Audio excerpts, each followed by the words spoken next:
Good morning to all my dear students. So बेटा last class में अपन बात कर रही थी सॉलिड स्टेट चैप्टर की, और सॉलिड स्टेट में अपन ने बात की थी पैकिंग एफिशिएंसी की, अपन ने संकुलन दक्षता की बात की थी, और अपन ने एसएससी, बीसीसी, एफसीसी और एचसीपी के लिए अपन ने पैकिंग एफिशिएंसी कैलकुलेट किया था। तो एक बार फिर से देख लेते बेटा अपन, उसके बाद अपन कंटिन्यू करते हैं आज का लेक्चर अपना। तो यहाँ पे अपन ने बात की थी बेटा पैकिंग एफिशिएंसी की। सबसे पहले अपन ने एसएससी के लिए, देन बीसीसी के लिए, एफसीसी और सीसीपी के लिए, और लास्ट किसके लिए बेटा एचसीपी के लिए अपन ने बात की थी किसकी, पैकिंग एफिशिएंसी की। तो सबसे पहले पैकिंग फ्रैक्शन, और मैंने बोला था बेटा इंपॉर्टेंट अपन को पाई की फॉर्म में भी याद रखना है। तो जो एसएससी के लिए आता बेटा वो कितना आता, पाई/6, और कितना आया था अपना 52.4% क्या आई थी अपनी पैकिंग एफिशिएंसी। बीसीसी के लिए कितना आ रहा था √3 पाई/8, जो कि कितना आ रहा था 68% इसकी क्या थी पैकिंग एफिशिएंसी आ रही थी। एफसीसी यहाँ पे face centred cubic unit cell या फिर सीसीपी क्यूबिक क्लोज पैकिंग, इसके लिए जो बेटा आ रही थी अपनी पैकिंग एफिशिएंसी पाई की फॉर्म में पाई/3√2, पाई/3√2, जो कि कितना आ रहा था अपना 74% आ रहा था। और एचसीपी के लिए पाई की फॉर्म में याद रखना बेटा कोई जरूरी नहीं, तुम रख भी सकते हो, मैंने डेरिवेशन कराया तुम्हें। और कितना आ रहा है 74% इसकी पैकिंग एफिशिएंसी आ रही थी। ये इनकी पैकिंग एफिशिएंसी आ रही बेटा, तो वैकेंट स्पेस कितना हो जाएगा 100 माइनस क्या कर दो पैकिंग एफिशिएंसी कर देंगे, तो क्या आ जाएगा वैकेंट स्पेस 47.6, यहाँ पे 32, यहाँ पे कितना 26, 100 माइनस 74 करेंगे, 100 माइनस 74 कितना 26। तो ये यहाँ तक अपन बेटा लास्ट क्लास में डिस्कस कर चुके। इसके ऊपर एग्जाम्स में आई हुई क्वेश्चंस की प्रैक्टिस भी अपन आज ही के लेक्चर में करेंगे। चलते बेटा आज के टॉपिक पे आज अपन जो बात करेंगे वो किसकी करेंगे, यहाँ पे density of the unit cell, किसकी बात करेंगे, density of the unit cell की बात करेंगे। कोई भी अपने पास यूनिट सेल है बेटा उसका घनत्व कितना होगा। तो अगर मैं सिंपल डेंसिटी की तुमसे बात करूं बेटा, अगर मैं सिंपल डेंसिटी की बात करूं तो डेंसिटी को अपन सिंपली क्या बोलेंगे, मास बाई वॉल्यूम बोलेंगे। अगर मैंने बोला डेंसिटी ऑफ द सॉल्यूशन, अगर सॉल्यूशन की डेंसिटी की बात करूं तो mass of the solution divided by volume of the solution आ जाएगा अपना। क्लियर है बात। बट अपन बात किसकी कर रहे हैं, density of the unit cell. तो यूनिट सेल की डेंसिटी कितनी आएगी बताइए यहां से। अगर मैं यूनिट सेल की डेंसिटी की बात करूं तो डेंसिटी किसके बराबर आ जाएगा अपना, mass of the unit cell, mass of the unit cell divided by क्या आएगा अपना यहां पे बेटा volume of the unit cell, क्या आएगा अपना volume of the unit cell. Clear होगी बात। तो simple definition, density simple mass by volume. अगर सॉल्यूशन की बात करें तो सॉल्यूशन का मास डिवाइडेड बाई सॉल्यूशन का वॉल्यूम। अपन किसकी डेंसिटी की बात कर रहे हैं, इकाई कोष्ठिका के घनत्व की बात कर रहे हैं। तो mass of the unit cell divided by volume of the unit cell. तो सबसे पहले अगर मैं बात करूं बेटा कि volume of the unit cell कितना होगा, तो यूनिट सेल सिंपली मैं यूनिट सेल अगर यहाँ पे ड्रॉ करूं तो ये अपने क्या है एक यूनिट सेल है बेटा। और अपन कौन सी यूनिट सेल ले रहे हैं, जनरली क्यूबिक ले रहे हैं। क्यूबिक इसलिए ले रहे बेटा क्योंकि ये मोस्ट सिमेट्रिकल ज्योमेट्री है, इसकी एज लेंथ सभी कितनी होती है, ए होती है। तो यहाँ पे इसका volume of the unit cell कितना आ जाएगा बताइए, a³ हो जाएगा। तो ये क्या आ गया अपना volume of the unit cell. तो वॉल्यूम का काम हो गया। अब मुझे चाहिए बेटा mass of the unit cell. ध्यान से समझना, रटना नहीं है, फॉर्मूला कैसे आ रहा है मैं डिराइव करके तुम्हें बता रहा हूं बेटा कि mass of the unit cell कैसे कैलकुलेट करना है अपन को। तो अपन बात कर रहे हैं वॉल्यूम का, पता चल गया ये यूनिट सेल है, सभी क्यूबिक यूनिट सेल बेटा all the edge lengths are equal to a, then volume of this unit cell becomes कितना हो जाएगा a³ हो जाएगा। क्लियर होगी बात यहां तक। अब बात करूंगा मैं यहाँ पे mass of the unit cell, किसकी बात करेंगे यहाँ पे, mass of the unit cell की बात करेंगे। और mass of the unit cell से मतलब क्या मेरा ये बताइए, किसी भी यूनिट सेल का मास किसके बराबर होगा, यूनिट सेल के अंदर एसएससी है, एटम्स कहाँ पे कॉर्नर्स पे, एफसीसी है बेटा एटम्स कॉर्नर्स पे प्लस फेस सेंटर पे। क्लियर होगी बात यहां तक। तो mass of the unit cell का मतलब क्या हो गया यहाँ पे, मास ऑफ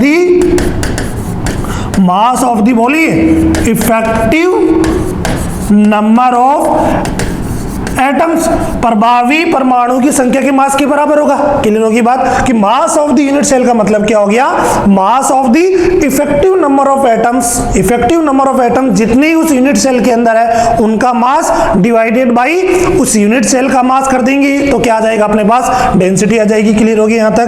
तो इफेक्टिव नंबर ऑफ एटम्स का मास कितना होगा समझना यहां से। अगर बात करूं बेटा मैं मोलर मास की, समझना ध्यान से, अगर बात करूं मैं यहां पे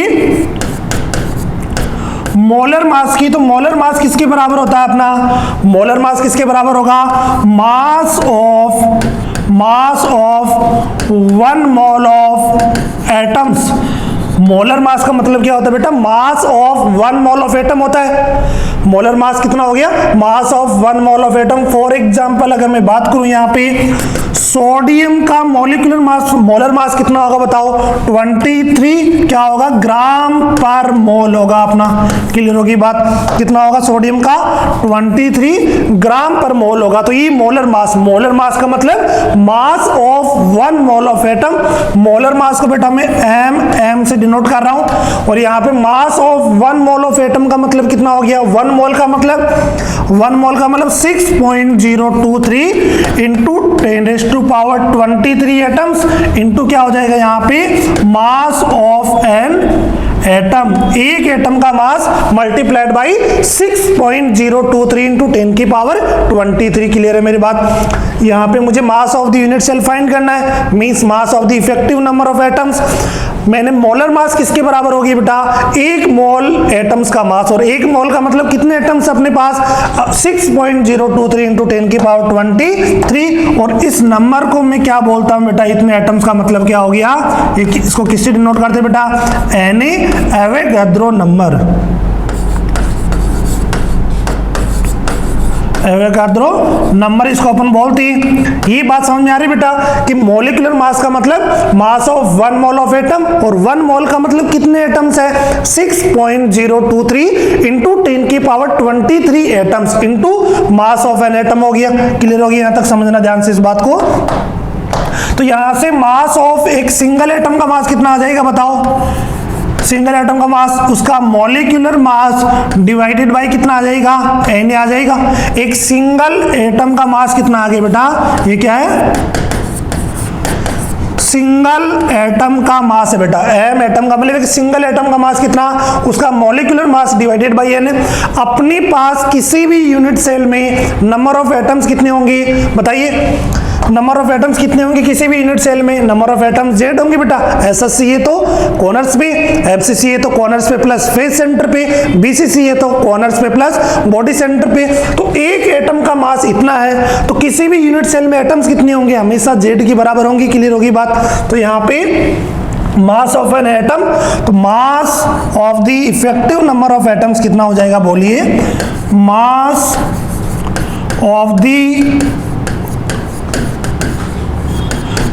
of the effective number of atoms कितना हो जाएगा, एक एटम का मास कितना है, molecular mass divided by N into कितना करते हैं जेड एटम्स का मल्टीप्लाइड बाय जेड। क्लियर होगी बात यहाँ पे। तो ये चीज इंपॉर्टेंट है बेटा अपने लिए कि ये जेड एटम्स का मास कितना होगा, Z M M by N A. Clear होगी, समझ में आ गई यहाँ पे कि एक एटम का मास इतना है, molecular mass divided by N A. तो कितने एटम्स होंगे किसी भी यूनिट सेल में, जेड, तो जेड एटम्स का मास इतना आ गया। तो अपन को इफेक्टिव नंबर ऑफ एटम्स का मास पता चल गया, और volume of the unit cell अपन को पहले से ही पता है बेटा, volume of the unit cell कितना है, ए क्यूब। डेंसिटी का फॉर्मूला क्या हो गया, mass of the unit cell का मतलब mass of the effective number of atoms, जो अपन ने कैलकुलेट कर लिया। Volume of the unit cell कितना आ रहा है, ए क्यूब। तो देखिए अपना डेंसिटी का फॉर्मूला जो आएगा, जो अपना डेंसिटी का फॉर्मूला आएगा वो क्या आएगा, देखना यहां से। तो मेरा डेंसिटी कितना हो जाएगा बताइए, mass of the unit cell कितना आ गया, Z into molecular mass divided by N into volume कितना हो जाएगा बताइए, इंटू वॉल्यूम V।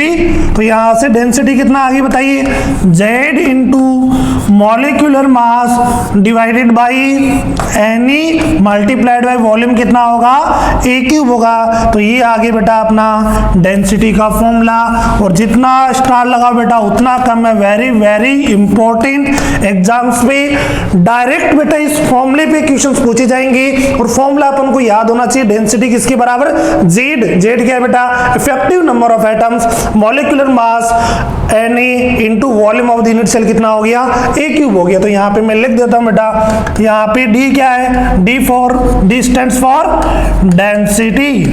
डी किसके लिए बेटा, यहाँ पे डेंसिटी। जेड क्या हो गया बताइए, यहाँ पे जेड हो गया अपना, बोलिए, जेड हो गया अपना इफेक्टिव नंबर ऑफ एटम्स। क्या हो गया बेटा, जेड हो गया इफेक्टिव नंबर ऑफ एटम्स हो गया।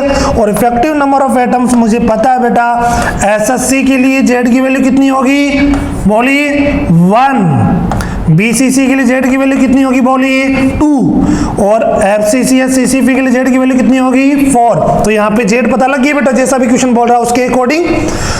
तो मुझे यहाँ पे डी पता चल गया बेटा, जेड पता चल गया। यहाँ पे एम क्या है, यहाँ पे मोलर मास है बेटा, याद रखना ये इंपॉर्टेंट बात है। ये एम क्या है, यहाँ पे मोलर मास है। एन क्या होता है, N for Avogadro number, N for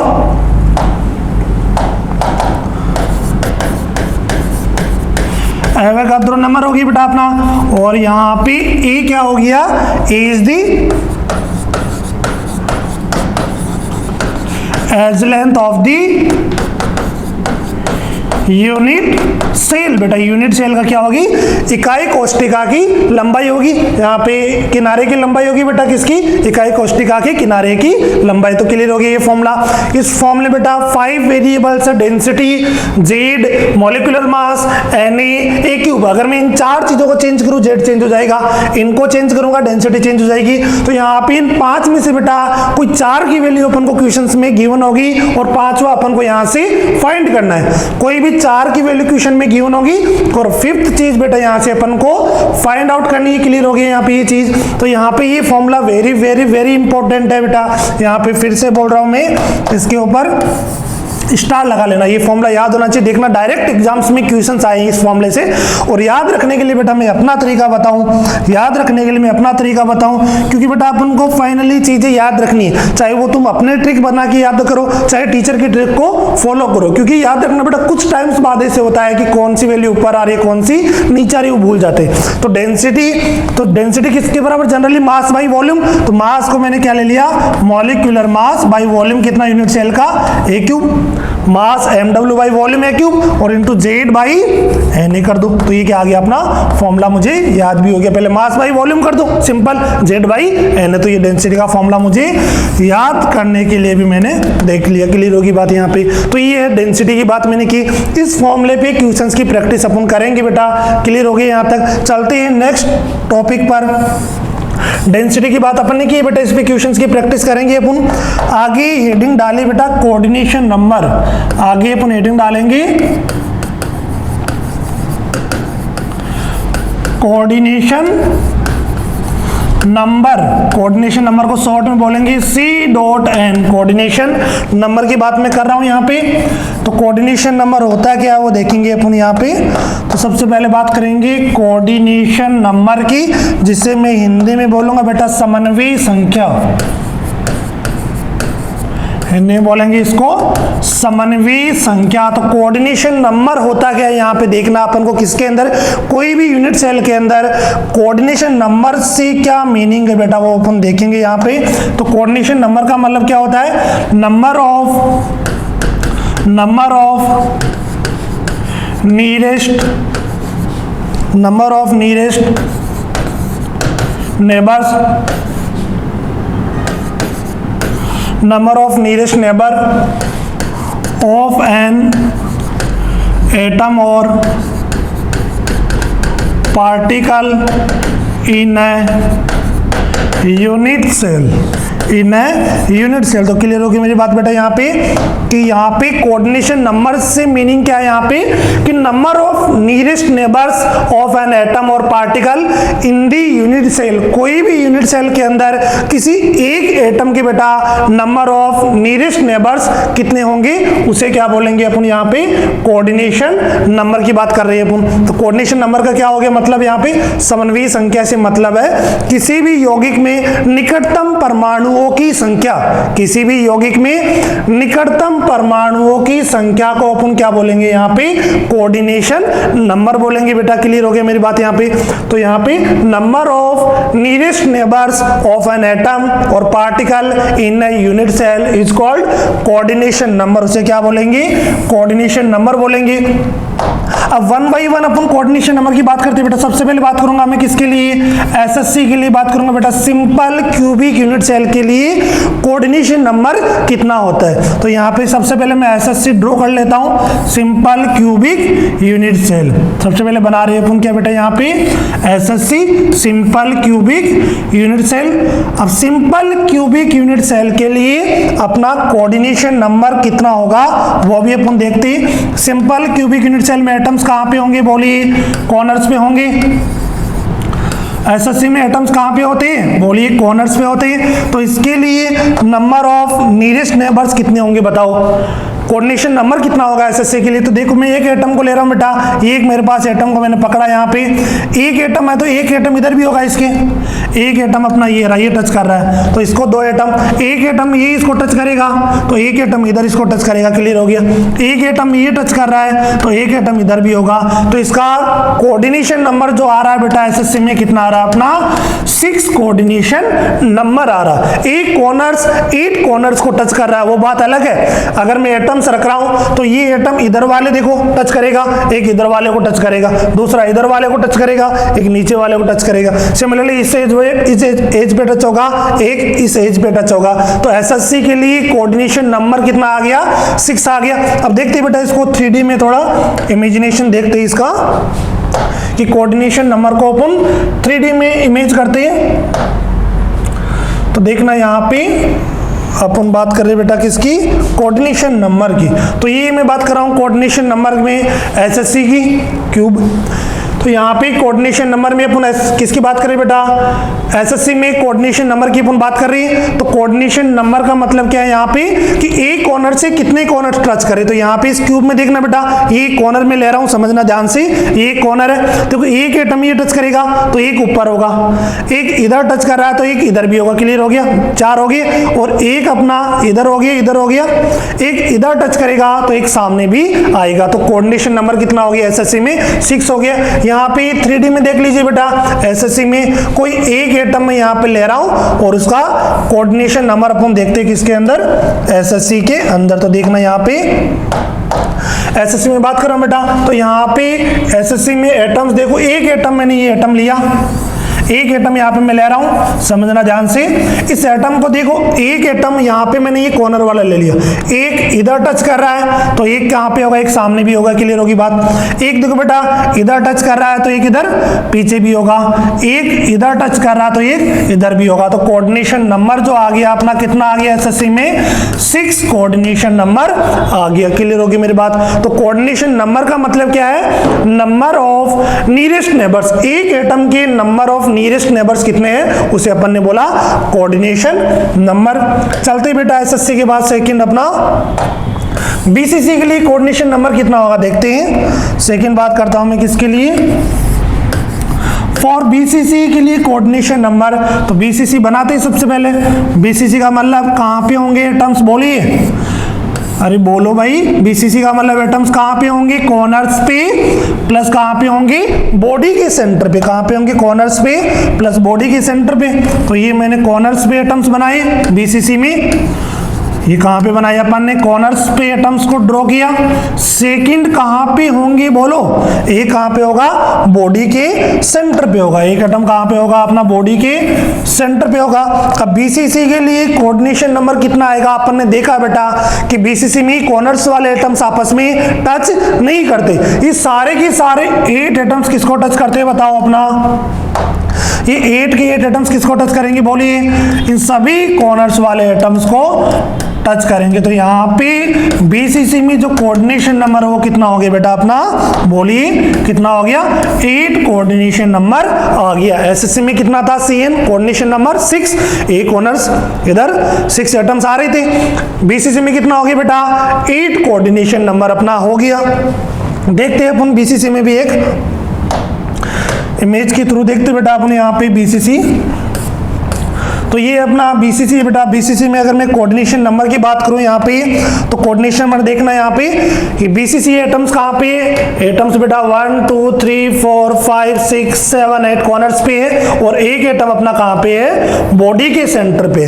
तो ये 8 कॉर्नर्स के एटम्स क्या हो रहे देखना यहाँ पे, सारे के सारे क्या कर रहे हैं बेटा, इस बॉडी वाले सेंटर वाले एटम को क्या कर रहे हैं, टच कर रहे हैं। और टच कर रहे हैं तो बीसीसी में कोऑर्डिनेशन नंबर कितना हो गया बोलिए, 8 हो गया। बीसीसी में कोऑर्डिनेशन नंबर कितना हो गया अपना, 8 हो गया। बिल्कुल सिंपल है। नेक्स्ट वन चलते हैं बेटा किसके ऊपर, अपना एफसीसी के ऊपर चलते हैं। सेकेंड अपन ने देखा बीसीसी में कोऑर्डिनेशन नंबर, थर्ड में बात करूंगा यहाँ पे फॉर एफसीसी या फिर सीसीपी में कोऑर्डिनेशन नंबर की अपन बात करते हैं। तो सबसे पहले अपन क्या करेंगे, एक एफसीसी बनाएंगे। सबसे पहले क्या करेंगे बेटा, एफसीसी ड्रॉ करेंगे।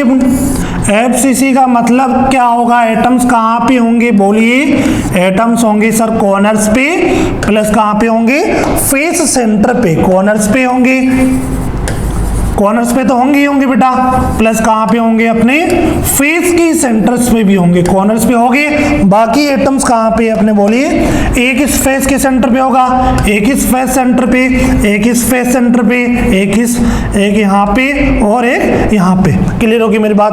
तो एफसीसी में कोऑर्डिनेशन नंबर कितना आएगा ये अपन को बताना। सोचिए एक बार, तुम खुद से सोचिए बेटा, एफसीसी में कोऑर्डिनेशन नंबर कितना आएगा। ये फेस सेंटर का एटम है बेटा, इसको ये भी टच करेगा यहाँ पे। अगर मैं बनाऊं बेटा इसको, फेस सेंटर के एटम को यहाँ पे टच कर रहा है, इसको ये कोने वाले सारे एटम्स टच करेंगे, तभी तो अपन ने बोला था 4r = √2 ये बोला था। सिमिलरली इस फेस सेंटर को ये दूसरे फेस सेंटर वाला भी टच करेगा, ये फेस सेंटर वाला भी, ये फेस सेंटर वाला भी, ये फेस सेंटर, ये चारों फेस सेंटर टच करेंगे। 4 बेटा एटम्स कहाँ पे होंगे, 4 एटम्स अपने इधर भी होंगे, 4 एटम्स अपने इधर भी होंगे। वो चारों एटम्स भी क्या करेंगे बोलिए, इस फेस सेंटर वाले को टच करेंगे। 3D में थोड़ा सा सोचिए बेटा, तो इसका कोऑर्डिनेशन नंबर जो आया एफसीसी का कितना आ गया बोलिए, 12 आ गया। मैं तुम्हें इमेजिनेशन करके अपन बताते देखना बेटा। एक फेस सेंटर का एटम है, ये फेस सेंटर पे एटम रखा गया, सोचना ध्यान से, ये कॉर्नर, ये कॉर्नर, ये कॉर्नर, ये कॉर्नर, चारों टच करेंगे, 4 तो हो गए। इस फेस सेंटर को ये फेस सेंटर, ये फेस सेंटर वाला, ये फेस सेंटर वाला, ये फेस सेंटर वाला, ये चारों भी क्या करेंगे, टच करेंगे। जैसे मैंने यहाँ पे डिनोट किया, देखना इस फेस सेंटर को, ये ऊपर वाले फेस का सेंटर, इधर वाले फेस का सेंटर, इधर वाले फेस का सेंटर और इधर वाले फेस का सेंटर, ये चारों टच करेंगे। सिमिलरली 4 कहाँ पे होंगे बेटा, सोचना, इमेजिनेशन करना। एक क्यूब मेरा सामने भी है, सामने भी है, तो इसका ये फेस सेंटर जो मेरी तरफ है ऊपर वाला, इधर नीचे और डाउन वाला, यहाँ पे लेफ्ट और राइट वाला, 4 ये भी टच करेंगे। तो यहाँ पे इसका कोऑर्डिनेशन नंबर कितना आ गया अपना, 8 आ गया बेटा। कोऑर्डिनेशन नंबर 8 आ गया, तो इसको अपन एक इमेज के थ्रू बेटा समझने की कोशिश करते हैं कि एफसीसी में कोऑर्डिनेशन नंबर 12 कैसे आ रहा है। तो समझना बेटा यहाँ पे ध्यान से, इसको ध्यान से देखना बेटा। यहाँ पे अब देखो, यहाँ पे फेस सेंटर क्यूबिक, यहाँ पे कॉर्नर्स पे प्लस फेस सेंटर पे एटम्स रखेगी। क्लियर होगी बात, ये एफसीसी यूनिट सेल है। तो अगर ये मैं फेस सेंटर का एटम मान रहा हूँ बेटा, देखना, तो इसको देखना, एक तो ये चारों कॉर्नर्स वाला, जैसा मैंने तुम्हें बताया, ये चारों कॉर्नर्स वाले टच कर रही है। क्लियर होगी बात। एक इस फेस का सेंटर देखो, 2 ये फेस सेंटर जो अपन ने अभी देखे, एक इस फेस सेंटर, तो कितने होगी, 4 तो ये 4 कितने होगी, 8 होगी। सिमिलरली देखो, एक अगले फेस का सेंटर, 2 ये सिमिलरली सामने वाले फेस सेंटर, एक ये फेस सेंटर का। तो कोऑर्डिनेशन नंबर कितना आ गया बोलो, एफसीसी के लिए 12 क्या आ गया, इसका कोऑर्डिनेशन नंबर आ गया। 4 + 4 + 4 कितना हो गया बेटा, 12 क्या आ गया, इसका कोऑर्डिनेशन नंबर आ गया। क्लियर होगी मेरी बात यहाँ तक। तो बेटा कोऑर्डिनेशन नंबर बिल्कुल सिंपल मतलब है कि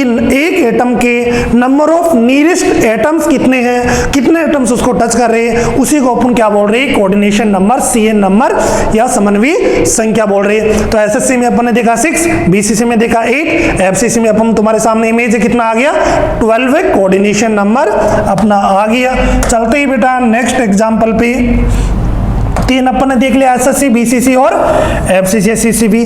सिमिलरली बेटा अपन यहाँ पे किसके लिए 4th number HCP hexagonal close packing के लिए भी किसकी बात करेंगे, कोऑर्डिनेशन नंबर की बात करेंगे अपन। तो देखना यहाँ पे सबसे पहले मैं एचसीपी ड्रॉ करता हूँ, समझने की कोशिश करना, और जब तक मैं ड्रॉ करता हूं बेटा तुम सोचो माइंड के अंदर कि इसका कोऑर्डिनेशन नंबर कितना हो सकता है, क्योंकि अपन को एचसीपी के बारे में नॉलेज तो है बेटा कि एटम्स कहाँ कहाँ है एचसीपी के अंदर। तो मैंने बोला एचसीपी में एटम्स कहाँ पे होंगे बेटा, 6 हेक्सागन्स के कॉर्नर्स पे होंगे, 6 हेक्सागन की कॉर्नर्स पे होंगे। अरे बोलो बेटा कहाँ पे होंगे, 6 हेक्सागन के कॉर्नर्स पे होंगे। बाकी 2 एटम्स बोलो कहाँ पे होंगे, एक इस फेस के सेंटर पे होगा, एक इस फेस के सेंटर पे होगा। बाकी बोलो 3 एटम्स कहाँ पे होंगी, 3D में सोचो बेटा, इन तीनों दोनों हेक्सागन्स के बीच में होते हैं। और ये बन गया अपना एक सिंपल, थोड़ा तो ये बन गया बेटा अपना एक सिंपल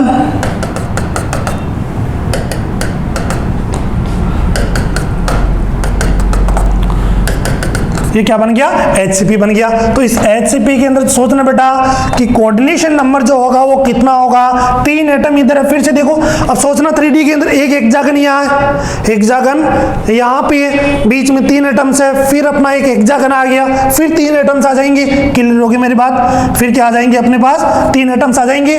तो अब यहाँ पे देखना बेटा इस सेंटर वाले एटम्स को क्या करेंगे, ये एटम्स यहाँ पे ये इसके नंबर ऑफ नियरेस्ट नेबर्स है। सिमिलरली ये तीनों एटम्स 3D में देखो 2 एटम यहाँ, 1 एटम यहाँ, ये सेंटर का एटम यहाँ, तो ये तीनों क्या होंगे बेटा इसके नंबर ऑफ नियरेस्ट नेबर होगी। सिमिलरली ये थर्ड भी क्या होंगे इसके number of nearest neighbours.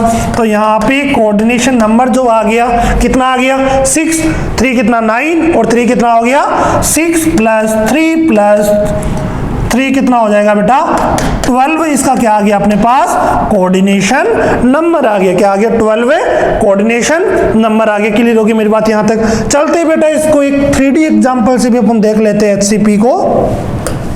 3D example से अपन एचसीपी को देखते हैं। तो ये अपना अपने पास एचसीपी जैसा कि मैंने ड्रॉ किया था बेटा, ये एचसीपी है अपने पास, एचसीपी है। तो इसके लिए अपन को फाइंड क्या करना है, देखो कोऑर्डिनेशन नंबर फाइंड करना है। एक हेक्सागन है, 3 एटम्स, 3 एटम्स, फिर हेक्सागन आएगा, फिर हेक्सागन आएगा। तो ये अपना सेंटर का एटम है बेटा, इस सेंटर के एटम को देखना, यहाँ पे ये नंबर ऑफ 6 नियरेस्ट नेबर्स होगी। सिमिलरली ये 3D के अंदर बेटा ये और ये डिस्टेंस इक्वल होगी, ये और ये डिस्टेंस क्या होगी इक्वल होगी। तो यहाँ पे इसका कोऑर्डिनेशन नंबर जो आ गया कितना आ गया बोलो 12 कोऑर्डिनेशन नंबर अपने पास आ गया। तो क्लियर होगी मेरी बात यहाँ तक बेटा कि कोऑर्डिनेशन नंबर बिल्कुल सिंपल चीज है कि नंबर ऑफ नियरेस्ट नेबर्स अपन को देखना है। अपन ने एचसीसी, बीसीसी, एफसीसी और एचसीपी के लिए कोऑर्डिनेशन नंबर्स देखा, नंबर ऑफ नियरेस्ट नेबर्स। अगर अपन को अरेंजमेंट्स पता है, एचसीसी में एटम्स कहाँ पे कॉर्नर्स पे, बीसीसी में एटम्स कहाँ पे कॉर्नर्स पे प्लस बॉडी सेंटर पे, एफसीसी में एटम्स कहाँ पे बोलिए कॉर्नर्स पे प्लस फेस सेंटर पे, और एचसीपी में कहाँ पे हेक्सागन्स के कॉर्नर्स पे, हेक्सागन के फेस सेंटर पे और दोनों हेक्सागन्स के बीच में 3 एटम्स। अगर अरेंजमेंट पता है तो मैं सोच सकता हूं बेटा कि एक एटम्स के नियरेस्ट नेबर्स कितने हैं, तो रटने की कोई जरूरत नहीं है। तो चलते ही बेटा अपन एक चार्ट की फॉर्म में तीनों को देख लेते हैं कि अपन ने किसकी बात की बेटा कोऑर्डिनेशन नंबर की बात की। अपन बात करेंगे यहाँ पे यूनिट सेल्स, यूनिट सेल तो अपन एचसीपी को नहीं बोल सकते, तो मैं सिंपल एचसीसी, बीसीसी, एफसीसी और एचसीपी की बात कर रहा हूं। और यहाँ पे अपन बात करेंगे किसकी बोलो कोऑर्डिनेशन नंबर की। और एसएससी के लिए कोऑर्डिनेशन नंबर जो अपना आया बोलिए कितना आया 6 आया। बीसीसी के लिए कोऑर्डिनेशन नंबर कितना आया बोलिए 8 आया। एफसीसी के लिए कोऑर्डिनेशन नंबर कितना आया बोलिए 12 आया। और एचसीपी के लिए भी कोऑर्डिनेशन नंबर कितना आया अपने पास 12 कोऑर्डिनेशन नंबर अपना आ रहा। क्लियर होगी मेरी बात यहाँ तक। तो ये अपन चार्ट की फॉर्म में बेटा लिख भी सकते हैं, जो अपन ने पढ़ा उसको अपन ने समराइज किया।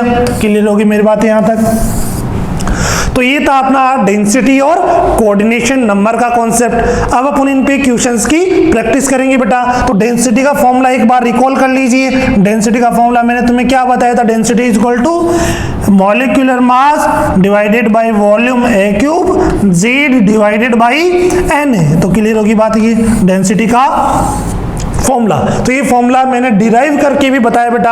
अगर तुम्हें याद नहीं हो रहा तो डेंसिटी का सिंपल फॉर्मूला तो पता होता बेटा कि mass of the unit cell divided by volume of the unit cell. Volume कितना होगा यूनिट सेल का, ए क्यूब, और मास की मुझे बात करनी है। और मास किसका होगा, इफेक्टिव नंबर ऑफ एटम्स का मास अपन को लेना है, क्योंकि एटम्स अलग अलग जगह रखेगी बेटा। एसएससी में कॉर्नर्स पे प्लस बॉडी सेंटर पे, कॉर्नर्स पे प्लस फेस सेंटर पे, सिमिलरली हेक्सागन्स के कॉर्नर्स पे प्लस हेक्सागन के फेस सेंटर पे प्लस 3 एटम्स बीच में।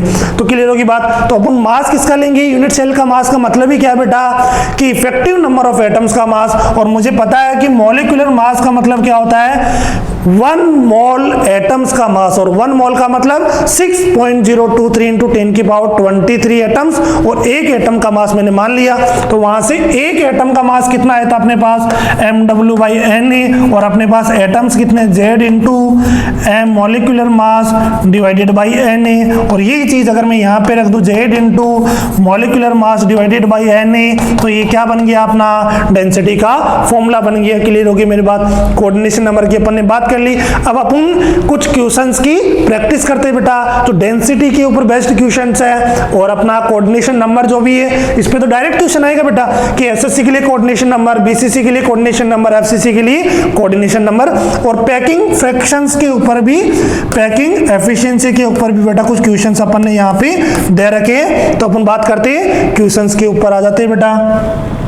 तो अपन बात करेंगे यहाँ पे क्वेश्चंस की किसके ऊपर बेटा, डेंसिटी के ऊपर based questions. And upon second बात करें कौन सा अपना, पैकिंग फ्रैक्शंस या पैकिंग एफिशिएंसी के ऊपर बेस्ड क्वेश्चंस की बात करते हैं।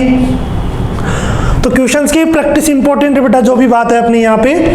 तो साथ में फिजिकल केमिस्ट्री में थ्योरी का तो पता होना ही चाहिए। थ्योरी के साथ साथ बेटा अपन क्वेश्चंस का भी प्रैक्टिस कर लेते हैं कि क्वेश्चंस किस टाइप से पूछेगी एग्जाम्स के अंदर।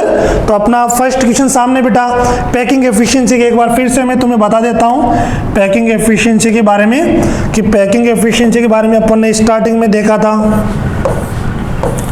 पैकिंग एफिशिएंसी के बारे में अपन ने स्टार्टिंग में देखा बेटा।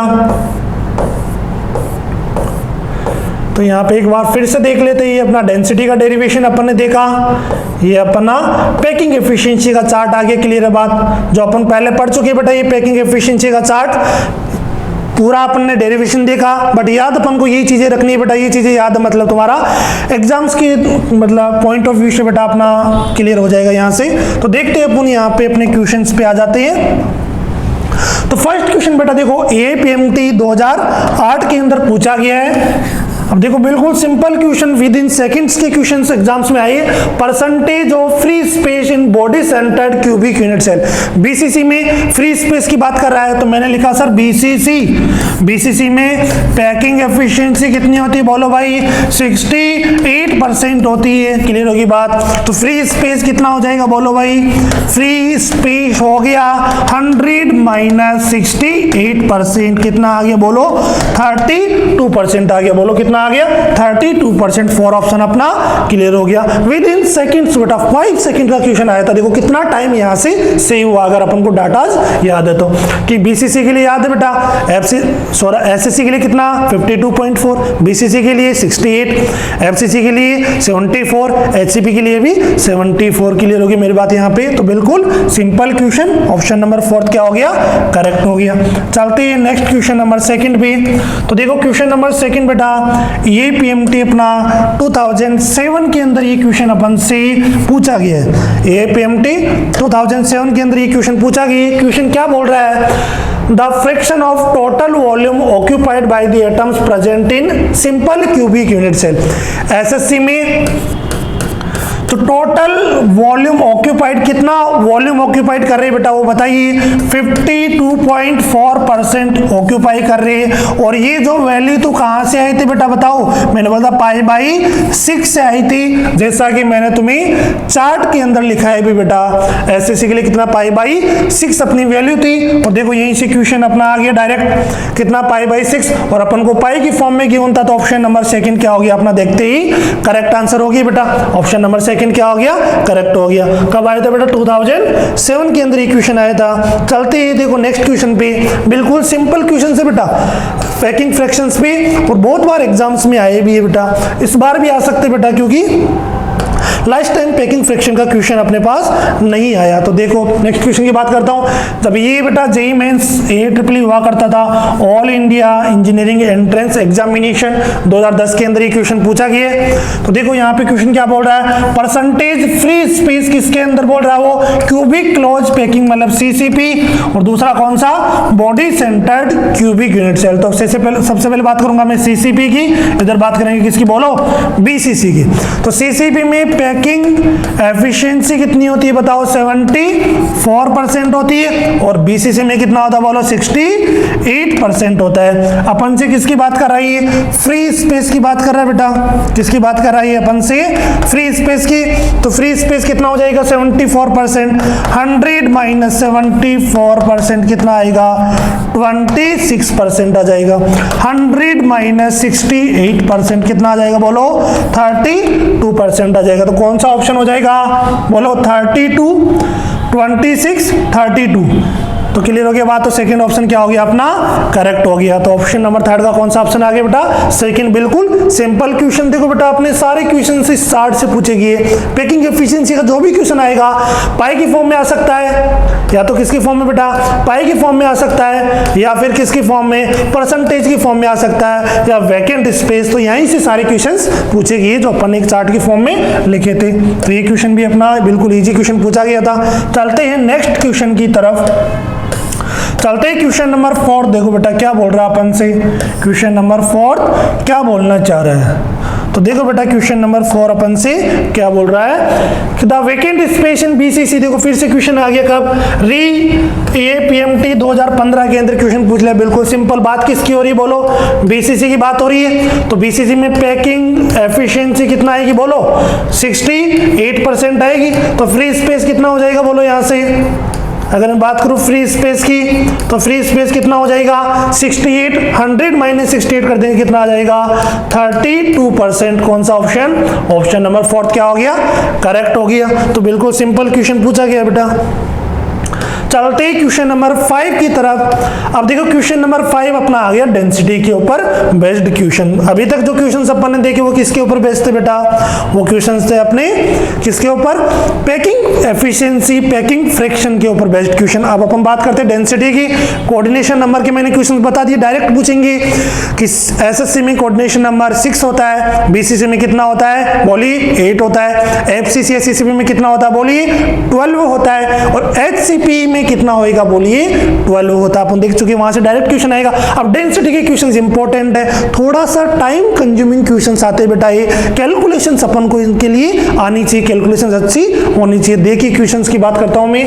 तो क्वेश्चन मुझे गिवन था बेटा, यहाँ पे क्वेश्चन मुझे गिवन था, एल्यूमिनियम का मॉलिक्यूलर मास 27 ग्राम पर मोल गिवन था, क्रिस्टलाइज इन किसमें बेटा, cubic cell with edge length मुझे गिवन है पिकोमीटर, डेंसिटी गिवन है 180 ग्राम पर सेंटीमीटर क्यूब है बेटा, types of the unit cell. तो यूनिट सेल का मुझे ये टाइप पूछ रहा है। तो सबसे पहले तुम्हें कैसे पता लगा कि डेंसिटी का क्वेश्चन है, तो सबसे पहले क्वेश्चन देखते ही पता लग गया बेटा, डेंसिटी गिवन है, मॉलिक्यूलर मास गिवन है, एज लेंथ गिवन है, तो मुझे पता चल गया डेंसिटी वाला फॉर्मूला लगा है। तो मुझे एल्यूमिनियम का मॉलिक्यूलर मास गिवन था, घनीय कोष्टिका है बेटा, जिसके किनारे की लंबाई 100 पिकोमीटर है, घनत्व 180 ग्राम पर सेंटीमीटर क्यूब है, इकाई कोष्टिका का प्रकार बताना है। तो सबसे पहले मैं डेंसिटी का फॉर्मूला लिखा, बोलो Z into molecular mass divided by N into volume कितना बोलो A क्यूब। ये फॉर्मूला अपन को पता है बेटा।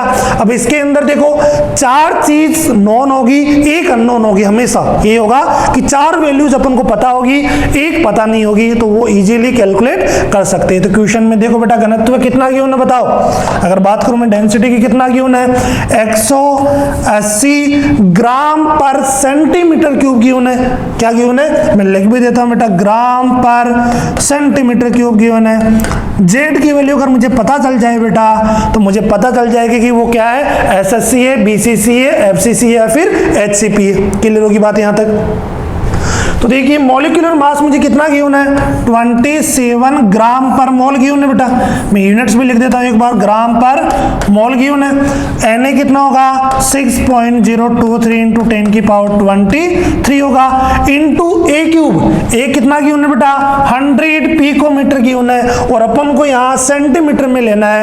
ए क्यूब क्या हो जाएगा, ए क्यूब करेंगे तो पिकोमीटर का क्यूब हो जाएगा बेटा, बट मुझे सेंटीमीटर में लेना है। इसके लिए मैं बेटा मैं अलग से तुम्हें यहाँ पे कैलकुलेशन बता रहा हूं, अलग से अपन यहाँ पे कर लेते। ए कितना गिवन है 100 पिकोमीटर गिवन है, और पिको का मतलब कितना होता है बोलो 100 इंटू पिको का मतलब 10 की पावर -12 मीटर। देखो नैनो का मतलब 10 की पावर -9, माइक्रो का मतलब 10 की पावर -6, स्टार्टिंग से बताते हैं अपन। मिली का मतलब क्या होगा 10 की पावर -3, मिली के बाद माइक्रो का मतलब क्या होगा 10 की पावर -6, नैनो का मतलब क्या होगा बेटा 10 की पावर -9, पिको का मतलब क्या होगा 10 की पावर -12, फर्मी मीटर का मतलब क्या होगा 10 की पावर -15 मीटर हो जाएगा। क्लियर होगी बात। तो ये कितना हो गया, यहाँ पे 100, यहाँ पे तो 10 की पावर -12, तो कितना 10 की पावर -10 मीटर हो गया। अपन को एक इसमें लेना है बेटा सेंटीमीटर में लेना, तभी तो सेंटीमीटर से सेंटीमीटर कटेगा। तो इकाई का, यूनिट्स का हमेशा ध्यान में रखना है अपन को। तो ए कितना हो गया 10 की पावर -10 मीटर इक्वल टू क्या हो गया 100 सेंटीमीटर। तो ए कितना आ गया 10 की पावर -8 सेंटीमीटर आ गया। तो यहाँ पे मैं रख दूंगा बेटा 10 की पावर -8 का क्यूब, और बाहर क्या आ जाएगा सेंटीमीटर क्यूब अपना आ जाएगा। क्लियर होगी बात यहाँ पे। तो इकाई देखो बेटा ग्राम से ग्राम कैंसिल हो गया, सेंटीमीटर क्यूब से सेंटीमीटर क्यूब, यूनिट्स अपनी सेम होनी चाहिए। अब इसको फर्दर अपन सॉल्व करते हैं। तो यहाँ पे कितना आ गया बोलो 180 जेड इंटू कितना बोलो 27 डिवाइडेड बाई 6.023 को मैं 6 ले लो बेटा अप्रोक्सीमेटली, 10 की पावर 23 इंटू 10 की पावर -8 का क्यूब कितना होगा। ये कन्वर्जन पता होना चाहिए। पिको का मतलब 10 की पावर -12, 2 पावर कम हो जाएगी, 10 की पावर -10 मीटर, मीटर का मतलब 100 सेंटीमीटर, 2 पावर फिर कम होगी, 10 की पावर -8 सेंटीमीटर हो गया। 10 की पावर -8 का क्यूब कितना हो गया 10 की पावर -24 हो गया। क्लियर होगी बात। यहाँ पे प्लस के 23, यहाँ पे माइनस के 24, तो एक स्टेप और मैं कर देता हूँ 180 is equal to Z into 27 divided by 6 into कितना हो जाएगा बताओ 10 की पावर 23 प्लस के 24 माइनस के, तो एक पावर बचेगी 10 की पावर -1, प्लस 23 से -23 कैंसिल, माइनस का 1 बच गया। अब देखो बेटा एक साइड कर लो जेड, ये जेड है बेटा दोनों ही, ये जेड हो गया अपना। तो देखो बेटा यहाँ पे मैं कर देता हूँ 180 इंटू 6 इंटू 10 की पावर -1 डिवाइडेड बाई 27, तो जेड कितना आ गया बोलो 180 इंटू 6 27, 10 की पावर -1 नीचे क्या हो जाएगा 10 की पावर +1 हो जाएगा। अब यहाँ से इसको बेटा कैलकुलेट कर लीजिए, बिल्कुल सिंपल, 0 से 0 कैंसिल, 3 से 3 2 जा 6, 9 3 जा 27, 9 2 जा 18, 2 2 जा 4, तो जेड कितना आ गया 4 आ गया, और जेड 4 आ गया। इसका मतलब बेटा Z4 किसके लिए होता है बोलो FCC के लिए या फिर CCP के लिए। सीख के बोलेंगे अपन Z4 किसके लिए होगा FCC के लिए या फिर CCP के लिए। तो मुझे पता है बेटा कि Z4 किसके लिए होता है FCC या CCP के लिए। तो आंसर कौन सा हो जाएगा अपना ऑप्शन नंबर 3 क्या हो गया करेक्ट हो गया। ऑप्शन नंबर 3 क्या हो गया करेक्ट। बिल्कुल सिंपल कैलकुलेशन से बेटा, ये मैं यहाँ पे इतना समझा रहा हूँ इसलिए इतना टाइम लग रहा है। विद इन बेटा ये 30 to 40 सेकंड से क्वेश्चन अपना लेगा। इस क्वेश्चन में टाइम लगेगा बेटा, अभी पहले वाले क्वेश्चंस में विद इन 5 सेकंड्स में हो रहे थे क्योंकि मुझे डाटा पता थे उनके बारे में, बट ये क्वेश्चन थोड़ी बहुत कैलकुलेशंस इसके अंदर है। तो यहाँ पे 30 to 40 सेकंड्स इसको अपन एग्जाम्स में देंगे। क्लियर होगी मेरी बात यहाँ तक। फॉर्मूला मुझे पता था डेंसिटी का, ये पता है, ये पता है, ये पता है। यहाँ पे ए को मैं इधर डेंसिटी मीटर क्यूब में होती बेटा तो मैं मीटर में लेता, इधर मेरी डेंसिटी सेंटीमीटर क्यूब है तो मैंने किस में लिया, इसको सेंटीमीटर में लिया। तो यहाँ से कैंसिल हो जाएंगे और यहाँ से मैंने जेड निकाल लिया। तो जेड मेरा कितना आया 4। तो 4 से मुझे पता लग गया बेटा कि 4 किसके लिए होता है, एफसीसी के लिए होता है। तो अपना क्वेश्चन क्या हो गया, बिल्कुल सिंपल हो गया। ये क्वेश्चन बेटा एग्जाम्स में पूछा गया है, यहाँ पे लिखा नहीं गया। चलते बेटा नेक्स्ट क्वेश्चंस पे अपन। तो क्लियर हो गया बेटा ये क्वेश्चन डेंसिटी का। चलते हैं अपने डेंसिटी के नेक्स्ट क्वेश्चन की तरफ। क्वेश्चन नंबर 6 देखो बेटा, क्वेश्चन नंबर 6। अब क्वेश्चन नंबर 6 जो है वो नीट यूजी 2013 के अंदर ये पूछा गया बेटा। तो क्वेश्चन देखिए अपन से क्या बोलना चाह रहा है। A metal as FCC lattice, FCC के अंदर है। Edge length of the unit cell कितना 404 picometer. The density of the metal, density given है 2.72 gram per centimetre cube. The molar mass of the metal, metal का molecular mass मुझे पूछ रहा है। एन एवोगाड्रो नंबर मुझे वैल्यूज गिवन है बेटा। तो मेरे को सबसे पहले फॉर्मूला राइट करना डेंसिटी का, और जैसा मैंने बताया डेंसिटी किसके बराबर, mass by volume, Z by N. तो क्लियर होगी बात मेरी यहाँ पे। ये डेंसिटी का फॉर्मूला हो गया, डेंसिटी का फॉर्मूला हो गया। जैसा क्वेश्चन बोल रहा है वैसा करो। डेंसिटी कितना गिवन है बोलो, 2.72 gram per centimetre cube. Z कितना बोल रहा है बेटा, एफसीसी बोल रहा है, और एफसीसी के लिए मुझे जेड की वैल्यू पता कितनी होती है, 4 होती है। क्लियर होगी बात। तो यहाँ पे 4 मॉलिक्यूलर मास मुझे कैलकुलेट करना है, मॉलिक्यूलर मास मुझे कैलकुलेट करना है। एन कितना बोल रहा है बोलो क्वेश्चन में, 6.02 इंटू 10 की पावर 23 इंटू ए क्यूब कितना गिवन है। देखो बेटा साइड में कैलकुलेशन करता हूं मैं। ए क्यूब, ए कितना गिवन है 404 पिकोमीटर। मुझे डेंसिटी किस में गिवन है, ग्राम पर सेंटीमीटर क्यूब। मींस मुझे एज लेंथ किस में लेना है, सेंटीमीटर में लेना है। तो ए कितना आ गया बोलो 404 10 की पावर माइनस के 12 मीटर। मीटर को सेंटीमीटर में कन्वर्ट कर दो बेटा, 404 इंटू 10 की पावर माइनस के 12 इंटू 100 सेंटीमीटर। तो ये कितना आ गया 404 इंटू 10 की पावर माइनस के 10 सेंटीमीटर आ गया। क्लियर होगी मेरी बात। अब यहाँ पे 404 का क्यूब करना पड़ेगा बेटा। तो मैंने देखो यहाँ पे एग्जामिनर कोई ना कोई बेटा ऐसा क्लूज देता है जिससे मेरी कैलकुलेशन थोड़ी इजी हो जाए। अगर मैं यहाँ पे पॉइंट लगा दूंगा, समझना ध्यान से मेरी बात को सुनना। कुछ लोग बेटा यहाँ पे 404 का क्यूब करते और 404 का स्क्वायर करते, क्यूब करते, 1 मिनट उसी में खराब हो जाता है। अब देखो सिंपल 404 क्यों क्यों है, यहाँ पे 10 की पावर माइनस 10 है और यहाँ पे 23 है, तो पावर्स कैंसिल होगी आपस में। तो मैं अगर इसको 8 बना लूँ तो यहाँ पॉइंट लगा दूंगा। तो ए इक्वल टू 4.04 इंटू 10 की पावर माइनस 8 सेंटीमीटर इसको लिख दूं, कोई फर्क पड़ा नहीं पड़ेगा बेटा, क्योंकि यहाँ पे पॉइंट लगाया 2 पावर कम हो जाएगी। तो ये ए सेंटीमीटर में आ गया, ए सेंटीमीटर में आ गया। तो यहाँ पे अपन क्या करेंगे, इसको रख देंगे कितना 4.04 का बोलो क्यूब इंटू कितना 10 की पावर माइनस 8 का क्यूब कितना हो गया माइनस के 24 सेंटीमीटर से सेंटीमीटर क्यूब कैंसिल हो गया। ये कैलकुलेशन आ गई यहाँ तक। फर्दर सोल्व करते हैं बेटा इसको 2.72 4 इंटू मॉलिक्यूलर मास, नीचे इसको 6 ले लो बेटा, इंटू 10 की पावर 23, 10 की पावर माइनस की 24 कितना बचा 10 की पावर माइनस का 1 बचा। अब 4.04 है बेटा, तो यहाँ पे 4 ही मान लो इसको। 4 का क्यूब कितना हो जाएगा 4 का क्यूब, 4 4 जा 16, 16 4 जा 64, तो कितना हो गया बोलो इंटू 64 हो गया। क्लियर होगी मेरी बात यहाँ तक। अब मैं MW को एक साइड ले लेता हूँ बेटा, ये कितना हो गया 2.72 इंटू कितना हो गया 6 इंटू कितना हो गया 64, 10 की पावर माइनस 1 ऊपर आएगा, नीचे आके कितना हो जाएगा 10 हो जाएगा, और इधर कितना आ गया 4 आ गया। ये अपन ने इसको एक तरफ कर लिया। अब यहाँ से इसको सोल्व करना है। अब सोल्व करना देखो बेटा, यहाँ पे इसको मैंने 2 किया, इसको मैंने 3 किया। 2 से ही कितने टाइम्स किया बेटा 32 टाइम्स। तो अपना फाइनली कितना आ गया 2.72 इंटू 6 96 आ गया, डिवाइडेड बाई 10 हो गया। क्लियर होगी बात। अब 96 को मैं 2.7 से मल्टीप्लाई करूँ, करना पड़ेगा बेटा अपन को, क्योंकि आंसर देखो नियरेस्ट गिवन है 27 30 ये चीजें गिवन है, तो मुझे इसको एग्जैक्ट कैलकुलेट करना पड़ेगा।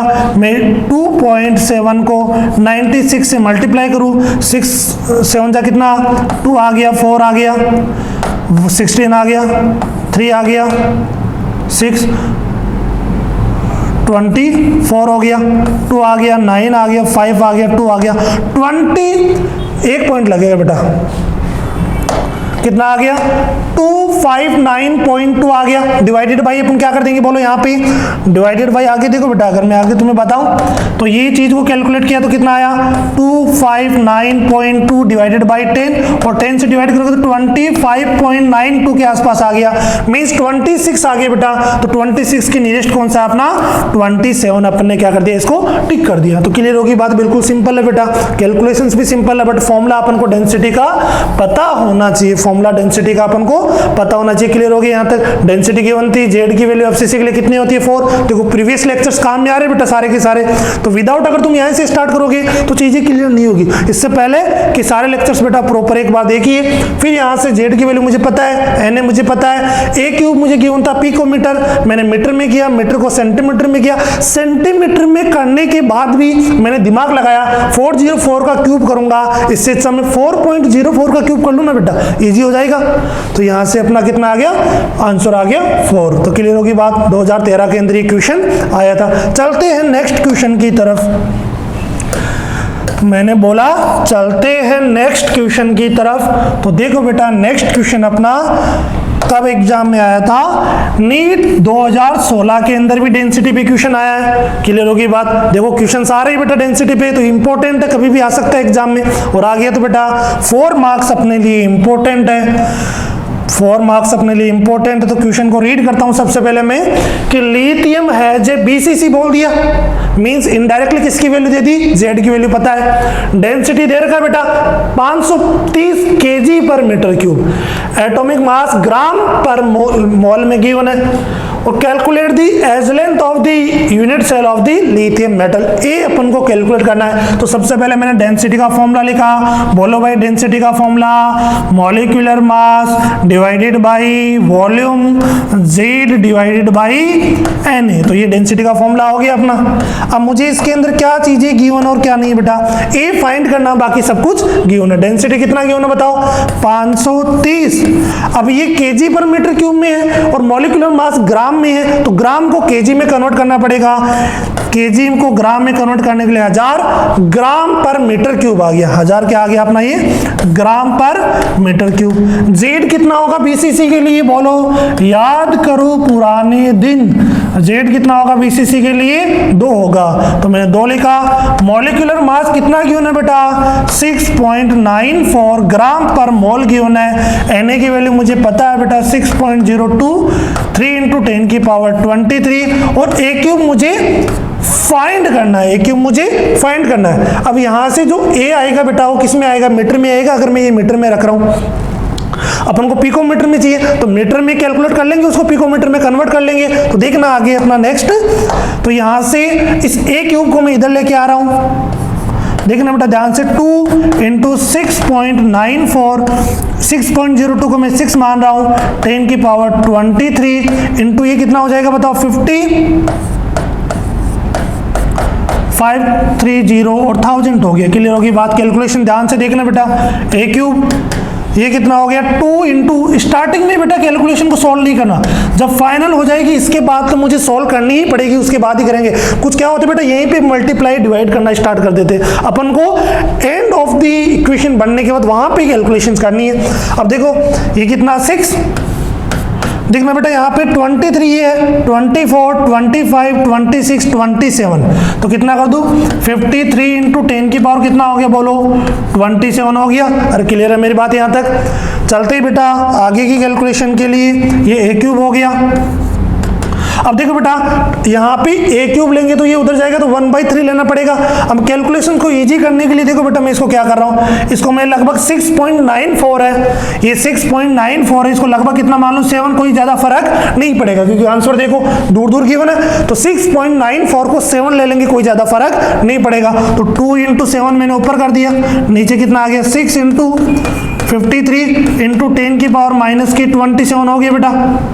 अब यहाँ पे नीचे डिनोमिनेटर ज्यादा आ रहा है, अपना न्यूमरेटर क्या आ रहा है, कम आ रहा है बेटा। तो अपन क्या, मैंने क्या किया, ऊपर भी 1000 से मल्टीप्लाई, नीचे भी 1000 से मल्टीप्लाई। मेरी कैलकुलेशन है बेटा, क्योंकि कोई फर्क पड़ा नहीं पड़ा। ये 1000 से क्यों करा, 100 से क्यों नहीं कर रहा, क्योंकि यहाँ पे 30 बनाना मुझे, क्योंकि 1/3 करेंगे 30 से तो 10 आ जाएगा। अगर 29 बनाऊंगा तो बेटा फिर सोल्व नहीं होगा। तो आगे देखना a क्यूब किसके बराबर, अपना 2 × 7। ये 1000 किधर आ गया, ऊपर 1000, ये 1000 ऊपर जाके कितना बना देगा, 10 की पावर -30 डिवाइडेड बाई, डिवाइड कर लो बेटा 6 × कितना हो गया, 53 हो गया। क्लियर हो गई मेरी बात यहाँ तक। चलते ही बेटा कैलकुलेशन को, थोड़ा कैलकुलेटिव क्वेश्चन है। यहाँ पे कितना आया, 3 आया। क्लियर होगी बात। अब मुझे क्या करना है बेटा, 1000 × 7 डिवाइडेड बाई 53 करना है इसको। अगर 53 को बेटा मैं अप्रोक्सीमेटली 50 ले लूँ, कोई फर्क पड़ेगा नहीं पड़ेगा। देखो ज्यादा 53 को 50 ले लिया, 0 से 0 गया। ऊपर कितना आया, 700/5 से कितनी बार जा रहा है ये, 20 बार। 140/3 आ गया। a क्यूब कितना आ गया बोलो, 140/3 × 10 की पावर -30। क्लियर होगी बात यहाँ पे। 140 को 3 से डिवाइड करो, 140 को अगर मैं 3 से डिवाइड करूँ, 3 3 4 हो गया, 6 हो गया, 46 पॉइंट। तो a क्यूब कितना आ गया देखना बेटा, 46.6 × 10 की पावर -30। अब a करूंगा तो इसका मुझे क्या लेना पड़ेगा, होल पावर 1/3। अगर यहां से क्यूब उठाऊंगा तो इसकी पावर कितनी आएगी, 1/3। और 10 की पावर -30 की पावर 1/3 कितनी हो जाएगी, 10 की पावर -10 हो गया। और 46 पॉइंट कितना बेटा, 46.6 की पावर 1/3। और यहाँ पे 10 की पावर -30 की पावर 1/3 किया अपन ने, यहाँ से क्यूब हटाया तो ये कितना आ गया, 10 की पावर -10।